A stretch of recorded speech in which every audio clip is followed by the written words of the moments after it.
नमस्कार। स्वागत है आप सभी का हमारे YouTube channel school of teaching and learning में। वीडियो लेक्चर के इस सीरीज़ में हम मापन, मूल्यांकन, आकलन के बारे में चर्चा करेंगे। यह वीडियो CTET और सभी राज्य में होने वाली स्टेट टेट परीक्षा के अलावा जितने भी राज्य में होने वाली शिक्षक भर्ती परीक्षा हैं, साथ ही साथ NVS KVS में इस टॉपिक से संबंधित लगभग 3 से 4 प्रश्न पूछे ही जाते हैं, क्योंकि ये टॉपिक पर्यावरण, हिंदी, अंग्रेजी, गणित के शिक्षा शास्त्र के अलावा बाल विकास एवं शिक्षा शास्त्र से भी संबंधित है। यदि अभी तक आपने चैनल सब्सक्राइब नहीं किया है तो ज़रूर सब्सक्राइब कर लें और बेल आइकन को भी प्रेस कर लें, ताकि जैसे ही हम नया वीडियो अपलोड करें आप तक नोटिफिकेशन पहुंच सके। वीडियो अच्छा लगे तो कमेंट करें, लाइक करें, अपने दोस्तों के पास शेयर भी ज़रूर करें। चलिए बिना देरी के टॉपिक की शुरुआत करते हैं। वीडियो में एक और महत्वपूर्ण बात, इस टॉपिक में आप अंग्रेजी नामों को भी ध्यान से देख लें, लर्न कर लें, क्योंकि यह टॉपिक अंग्रेजी के शिक्षा शास्त्र से भी संबंधित है। शुरू करते हैं। मापन अंग्रेजी में कहते हैं मेजरमेंट, मूल्यांकन इसे अंग्रेजी में कहते हैं इवेल्युएशन और आकलन इसे अंग्रेजी में कहते हैं असेसमेंट। अब अगले स्लाइड की ओर चलते हैं और समझने का प्रयास करते हैं कि मापन क्या है। तो मापन या मेजरमेंट का अर्थ होता है मापना। जब कोई शिक्षक या अध्यापक शिक्षण कार्य करता है तो शिक्षण अधिगम प्रक्रिया के पश्चात यह जानने का प्रयत्न करता है, यह जानने का प्रयास करता है कि शिक्षार्थी जिस विषय के बारे में शिक्षण कार्य किया जा रहा था उस विषय वस्तु का ज्ञान किस सीमा तक अर्जित कर पाए हैं। यह जानने के लिए शिक्षक शिक्षार्थियों को मौखिक प्रश्न भी पूछ सकता है। साथ ही साथ विषय वस्तु के प्रश्नों को टेस्ट में शामिल कर लिखित रूप से उनसे उत्तर प्राप्त कर सकता है। इस टेस्ट में प्रश्नों के उत्तर जब लिखित रूप में प्राप्त होता है तो अध्यापक शिक्षार्थियों को अंक देता है। जैसे हम इसे कुछ इस प्रकार से समझ सकते हैं।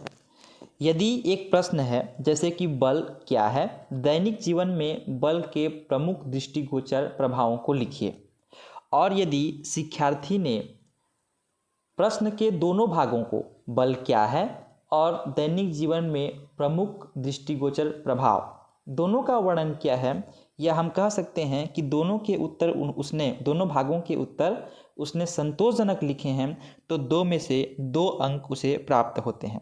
यदि प्रश्न के उत्तर सामान्य हैं, जैसे कि उसने केवल बल क्या है को परिभाषित किया है, तो 2 में से 1 अंक उसे देते हैं, और यदि प्रश्न के उत्तर उसने गलत लिखा है तो उसे 0 अंक उसे देते हैं।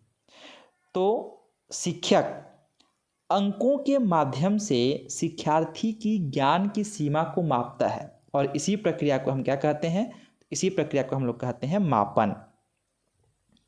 आगे की स्लाइड में हम मापन की कुछ परिभाषाओं को देखेंगे और उन परिभाषाओं से यह स्पष्ट करने का प्रयास करेंगे कि मापन क्या है। मापन की पहली परिभाषा S.S. स्टीवेंस के अनुसार मापन किन्हीं निश्चित स्वीकृत नियमों के अनुसार, मापन किन्हीं निश्चित स्वीकृत नियमों के अनुसार वस्तुओं को अंक प्रदान करने की प्रक्रिया है। वस्तुओं को अंक प्रदान करने की प्रक्रिया है। यहाँ पर एक शब्द बोला गया है, निश्चित स्वीकृत नियम। जैसे 2 अंक के प्रश्न है, उसने संतोषजनक उत्तर लिखे तो हम उसे 2 अंक देते हैं। सामान्य उत्तर लिखा तो उसे हम 1 अंक देते हैं, और गलत उत्तर लिखा तो हम उसे 0 अंक देते हैं, 0 अंक देते हैं। तो ये क्या है? एक निश्चित स्वीकृत नियम है कि 2 अंक का प्रश्न है, उसमें से 2 अंक मिलेंगे यदि आपने सही उत्तर लिखा है, 1 अंक लिखेंगे यदि आपने सामान्य उत्तर लिखा है, यदि 0 अंक मिलेंगे यदि आपने गलत उत्तर लिखा है। तो मापन किन्हीं निश्चित स्वीकृत नियमों के अनुसार वस्तुओं को अंक प्रदान करने की प्रक्रिया है। इसी प्रकार से दूसरी परिभाषा रेमर्स व रूमल के अनुसार मापन से पता चलता है कोई वस्तु कितनी है, जबकि मूल्यांकन बताता है कि वस्तु कितनी अच्छी है। यहाँ पर कोई वस्तु कितनी है से तात्पर्य वस्तु की संख्या को या वस्तु की मात्रा को प्रदर्शित करने से है। तो मापन किसको प्रदर्शित करता है? पहले परिभाषा में अंक को, दूसरे परिभाषा में मात्रा को, है ना। दूसरी परिभाषा में मात्रा को प्रदर्शित करता है। तीसरे परिभाषा की बात करें, माइकल तथा कार्नोस के अनुसार इन्होंने मापन के बारे में लिखा है कि मापन यह बताता है कि कोई वस्तु कितनी मात्रा में है, या वह कितनी कम या ज़्यादा है, या कितनी अधिक या कम है। इसमें भी मापन के हमें मात्रा के बारे में ही पता चलता है ना, कि मापन क्या है। तो मापन उसके मात्रा को बताता है कि वह वस्तु कितनी उसमें सम्मिलित है। अगली परिभाषा कर्लिंगर के अनुसार मापन नियमानुसार वस्तुओं या घटनाओं को संख्या प्रदान करता है। क्या प्रदान करता है? संख्या प्रदान करता है। तो मापन इन तीनों परिभाषाओं या इन चारों परिभाषाओं में हम देखें तो दो तीन बातें स्पष्ट होती हैं। मापन प्रदर्शित होता है किससे? अंक से, मात्रा से या संख्या से। इन तीनों चीज़ों को मिलाते हुए बेसले ने कहा है मापन मूल्यांकन का भाग है जो मात्रा, प्रतिशत, अंकों, मध्य मान तथा औसत आदि के द्वारा किया जाता है। यह परिभाषा महत्वपूर्ण है, इसको थोड़ा समझते हैं। मापन मूल्यांकन का वह भाग है, यानी कि मापन किसका भाग है? मूल्यांकन का भाग है। मापन किसका भाग है? मूल्यांकन का भाग है।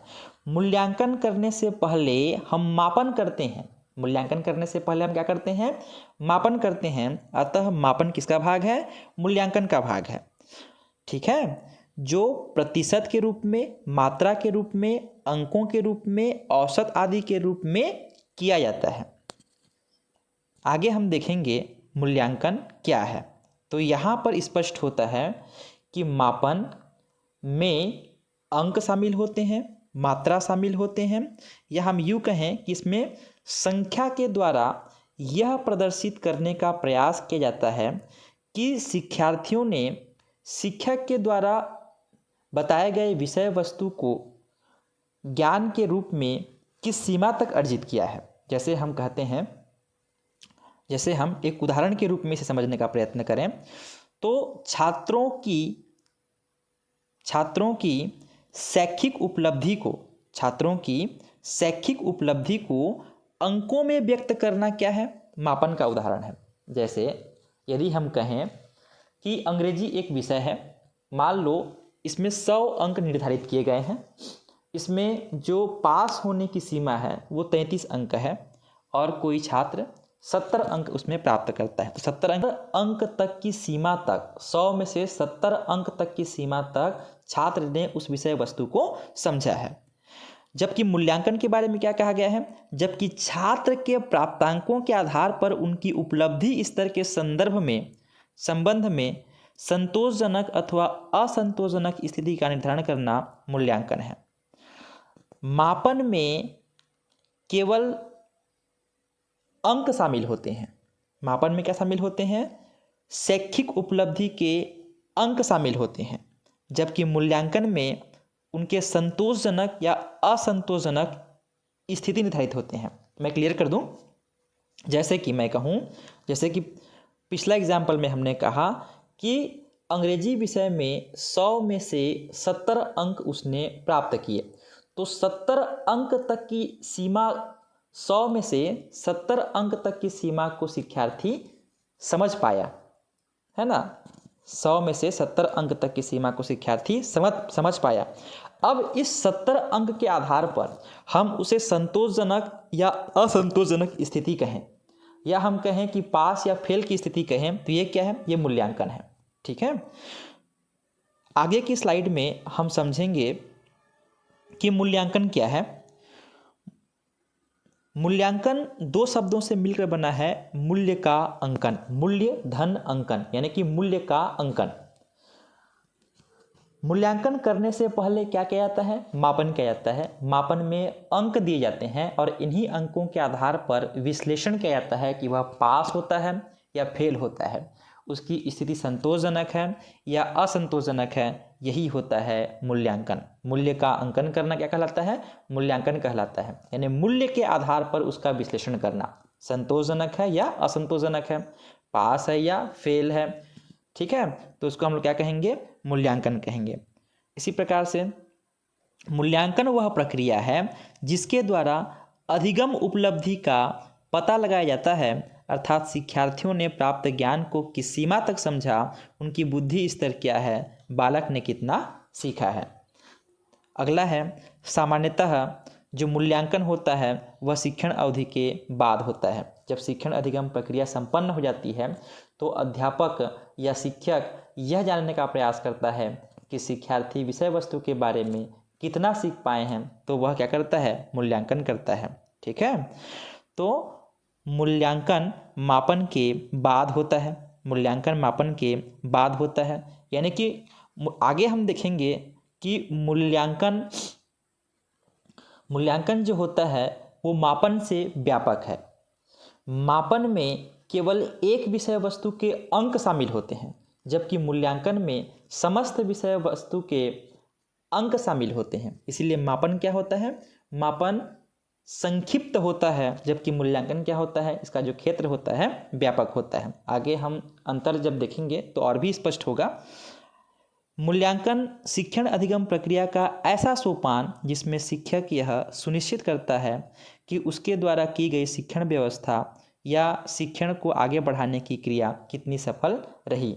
मूल्यांकन में शिक्षक जान पाते हैं कि शिक्षार्थियों ने ज्ञान को किस सीमा तक अर्जित किया, कहाँ तक ज्ञान को समझने के लिए या कहाँ तक वह अपने समझ को बना पाए उस विषय वस्तु के बारे में। अब हम देखेंगे अगले स्लाइड में मापन और मूल्यांकन में अंतर।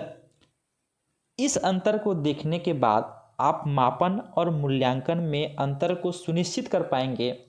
विश्वास रखिए, इस वीडियो को देखने के बाद आपको किसी दूसरे वीडियो को देखने की आवश्यकता नहीं है, क्योंकि इस वीडियो में मापन और मूल्यांकन में जितने भी पॉइंट हैं उनको मैं समाहित करने का प्रयत्न किया हूँ।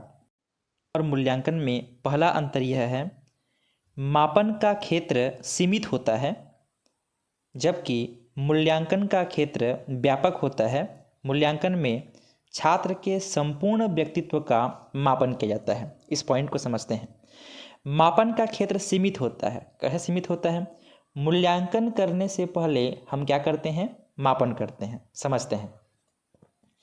जैसे हम कहते हैं कि किसी विषय में किसी छात्र ने, अंग्रेजी विषय में किसी छात्र ने 70 अंक अर्जित किए हैं, 70 अंक उसे प्राप्त हुआ है।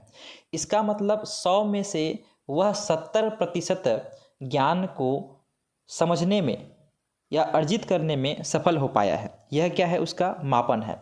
लेकिन हम यूँ कहें कि उसने अंग्रेजी में, हिंदी में, विज्ञान में, गणित में, सामाजिक विज्ञान में, है ना, संस्कृत में, सारे 6 विषयों में 70% अंक अर्जित किया है। इसका मतलब हम कहेंगे कि उसका जो सफलता का प्रतिशत है, उसका जो सफलता का प्रतिशत है 70% है। प्रथम श्रेणी में वह उत्तीर्ण हुआ है।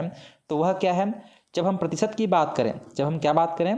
प्रतिशत की बात करें और उसके उपलब्धि के आधार पर उसके स्तर को प्रदर्शित करें कि वह प्रथम श्रेणी में पास हुआ है, उसकी जो स्थिति है संतोषजनक है, तो यह क्या होगा? यह होगा उसका मूल्यांकन, है ना। केवल एक विषय में अंक की बात करें तो वह उसका मापन होगा, लेकिन उसके संपूर्ण विषय में अंक की बात करें, उसके आधार पर उसे प्रथम श्रेणी, द्वितीय श्रेणी, तृतीय श्रेणी या संतोषजनक, असंतोषजनक स्थिति की बात करें तो वह उसका क्या होगा? मूल्यांकन होगा। इसीलिए मापन का जो क्षेत्र होता है वो सीमित होता है, जबकि मूल्यांकन का क्षेत्र क्या होता है? व्यापक होता है। मूल्यांकन में जब हम मूल्यांकन करते हैं तो उसमें छात्र के संपूर्ण व्यक्तित्व का मापन किया जाता है। मूल्यांकन में छात्र के संपूर्ण व्यक्तित्व का मापन किया जाता है। इससे तात्पर्य यह है कि मूल्यांकन में केवल शैक्षणिक गतिविधि शामिल नहीं होता, बल्कि शैक्षणिक और गैर शैक्षणिक गतिविधि। जैसे कि आप बहुआयामी प्रगति पत्रक जो दिए जाते हैं स्कूल में, उसको देखे होंगे। उसमें केवल स्कूल में पढ़ाए जाने वाले विषय वस्तु के अंक ही शामिल नहीं होते, बल्कि उसमें खेल कूद, बाह्य परीक्षा, आंतरिक परीक्षा, आंतरिक मूल्यांकन, प्रयोगात्मक कार्य, उसकी रुचि, सारे चीज़ों का उसमें वर्णन होता है। तो मूल्यांकन में क्या होता है? मूल्यांकन का जो क्षेत्र व्यापक होता है, इसमें छात्र के संपूर्ण व्यक्तित्व यानी कि शैक्षणिक, गैर शैक्षणिक क्षेत्र सबका मापन किया जाता है। मूल्यांकन क्या होता है? मूल्यांकन में अगर हम मापन कहें तो मापन पहले होता है। मापन कैसे होता है? मापन पहले होता है। तो जो मापन है वह मूल्यांकन का क्या होता है? भाग होता है। जो मापन है वह मूल्यांकन का भाग होता है। तो मूल्यांकन का क्षेत्र विस्तृत होता है, व्यापक होता है, जबकि मापन का क्षेत्र कैसा होता है? मापन का क्षेत्र सीमित होता है। अगला अंतर है, मापन के द्वारा व्यक्तित्व के किसी एक पक्ष पर बल दिया जाता है। इस प्रकार मापन मूल्यांकन का एक भाग होता है। ठीक है ना? मापन के द्वारा व्यक्तित्व के किसी एक पक्ष पर बल दिया जाता है। जैसे कि हमने कहा कि अंग्रेजी में केवल 70 अंक प्राप्त किए या अंग्रेजी में 70 अंक प्राप्त किए, जबकि मूल्यांकन में क्या करते हैं? व्यक्ति के संपूर्ण परीक्षा ली जाती है ना? संपूर्ण विषय वस्तु इसमें सम्मिलित होते हैं। इसमें शैक्षिक पक्ष भी सम्मिलित होते हैं और गैर शैक्षणिक पक्ष भी सम्मिलित होते हैं।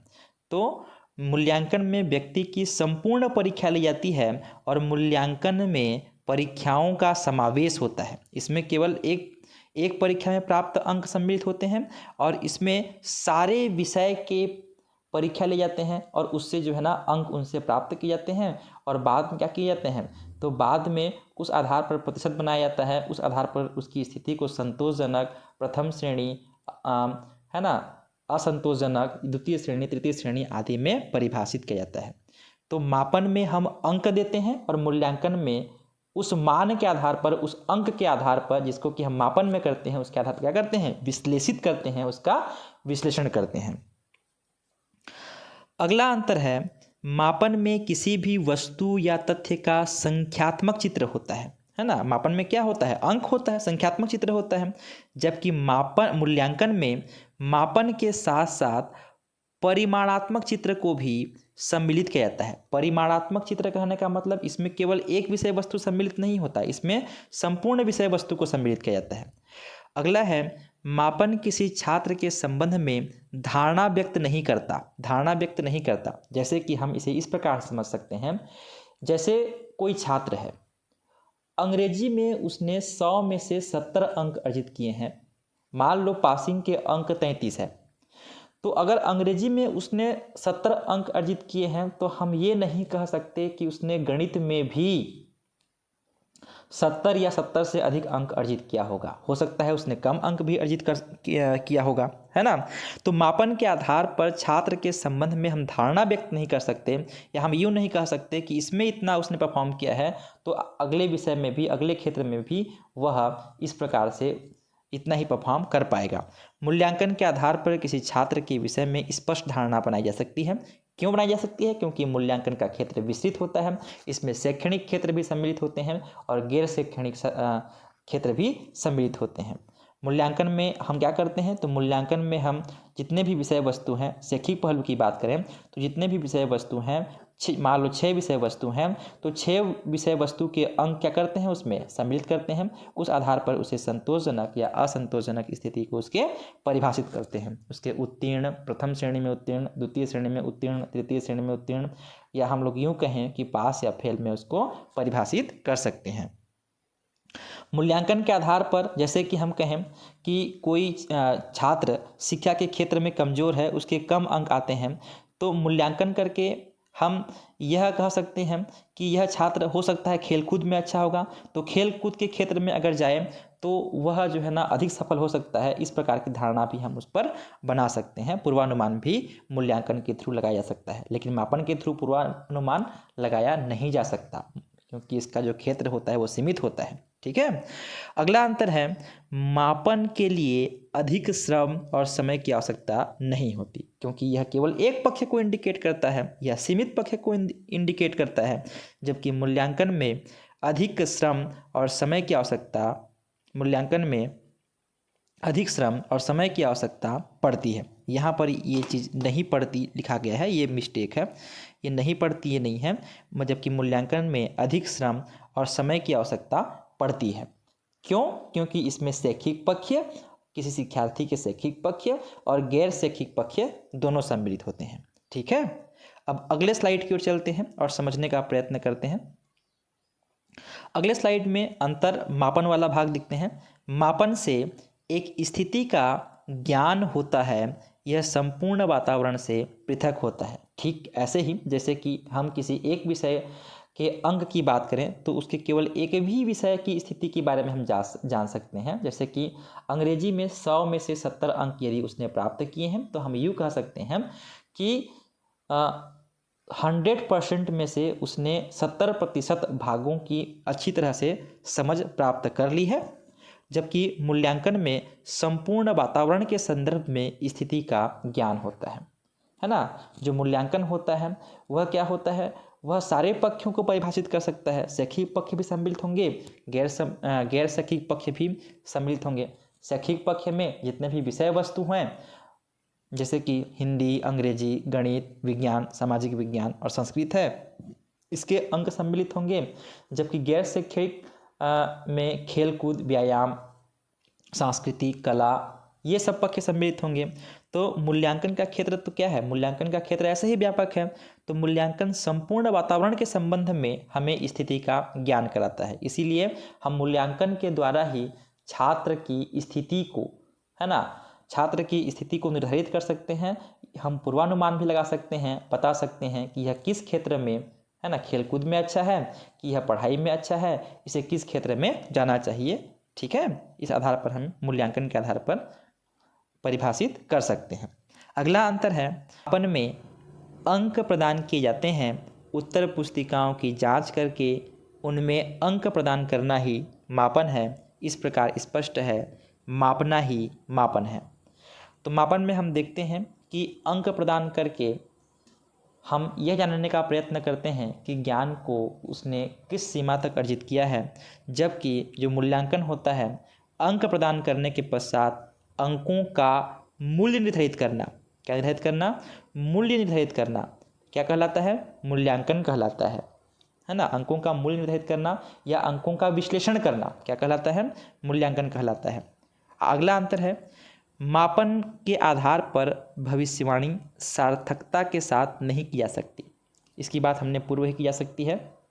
पूर्वानुमान या भविष्यवाणी की बात करें तो मापन के आधार पर नहीं लगाया जा सकता है। फिर से एक बार कहें, जैसे किसी व्यक्ति ने, किसी शिक्षार्थी ने, किसी छात्र ने किसी विषय में, है ना, 100 में से 70 अंक अर्जित किए तो जरूरी नहीं है कि वह अन्य शैक्षिक विषयों में भी 70 अंक प्राप्त करेगा। ठीक है ना, हो सकता है वह किसी विषय में कमज़ोर हो भी सकता है। तो इस आधार पर हम भविष्यवाणी नहीं कर सकते। जबकि मूल्यांकन में सार्थकता के साथ भविष्यवाणी की जा सकती है। इसमें सभी पक्षों का ज्ञान प्राप्त किया जा सकता है। तो सार्थकता के साथ भविष्यवाणी कहने का तात्पर्य यह है कि जब हम मूल्यांकन करते हैं तो इसमें शैक्षिक और गैर शैक्षिक दोनों पक्ष सम्मिलित होते हैं। यदि कोई छात्र हो सकता है कोई छात्र खेलकूद में अच्छा हो, शैक्षिक पक्ष में, शैक्षिक पहलू में उतना अच्छा ना हो, तो उसे खेलकूद की ओर अगर वह जाए तो वह जीवन में अधिक सफल हो सकता है। तो इस प्रकार से भविष्यवाणियाँ मूल्यांकन के थ्रू किया जा सकता है। अगर अगले अंतर की बात करें तो किसी निरीक्षण की मात्रा का निर्धारण करना मापन है। किसी निरीक्षण की मात्रा का निर्धारण करना क्या है, मापन है। जबकि व्यक्ति, समाज, संस्कृति की दृष्टि से उस निरीक्षण का कितना महत्व है, यह क्या है, मूल्यांकन है। इसलिए मूल्यांकन में व्यक्ति के सभी पक्ष सम्मिलित होते हैं, जबकि मापन क्या है, सीमित है। अगले अंतर की बात करें तो मापन में व्यक्ति की योग्यताओं एवं व्यवहार का अंशों में अध्ययन किया जाता है। अंशों में अध्ययन किया जाता है और अंकों में अध्ययन किया जाता है। ठीक है ना, अंशों में मतलब भाग, है ना।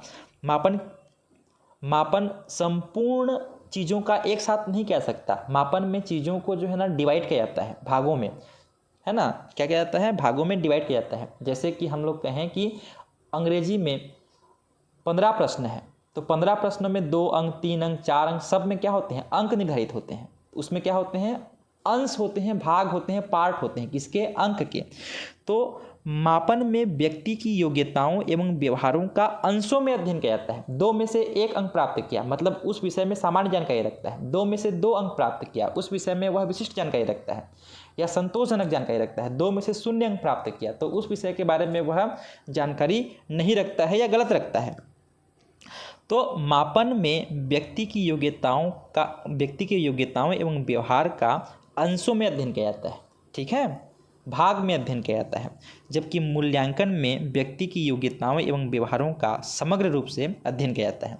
मूल्यांकन में हम लोग क्या करते हैं, तो मूल्यांकन में हम लोग यदि हम शैक्षिक पहलू की केवल बात करें तो जितने भी विषय वस्तु हैं उन सारे विषय वस्तु में जितने अंक प्रदान उसे किए जाते हैं, जैसे कि हो सकता है वह सारे विषय वस्तु में 70% अंक प्राप्त किए हैं, है ना, 70% अंक प्राप्त किए हैं। तो 70% अंक प्राप्त किए हैं, इसका मतलब क्या है, उसके आधार पर हम कह सकते हैं कि उसकी जो है ना अंक के आधार पर हम उसे विश्लेषित कर सकते हैं और यह कह सकते हैं कि उसने शैक्षिक जितने भी विषय हैं, है ना, 100% में से 70% चीज़ों को समझ लिया है ना, समझ लिया है। और इस आधार पर हम उसे विश्लेषित भी कर सकते हैं कि इसकी जो स्थिति है संतोषजनक है, या इसने प्रथम श्रेणी में परीक्षा उत्तीर्ण की है, या हम यह कह सकते हैं कि यह चीज़ों को 70% चीज़ों को सही ढंग से समझ पा रहा है। इस वीडियो में इतना ही। आशा करता हूँ मापन और मूल्यांकन को आप भली भांति समझ पाए होंगे। वीडियो यदि अच्छा लगे तो अपने दोस्तों के पास ज़रूर शेयर करें, लाइक करें, शेयर करें, कमेंट करें और सब्सक्राइब करें। बेल आइकन को ज़रूर प्रेस करें ताकि लेटेस्ट वीडियो की जानकारी आपको पहुंच पाए। धन्यवाद।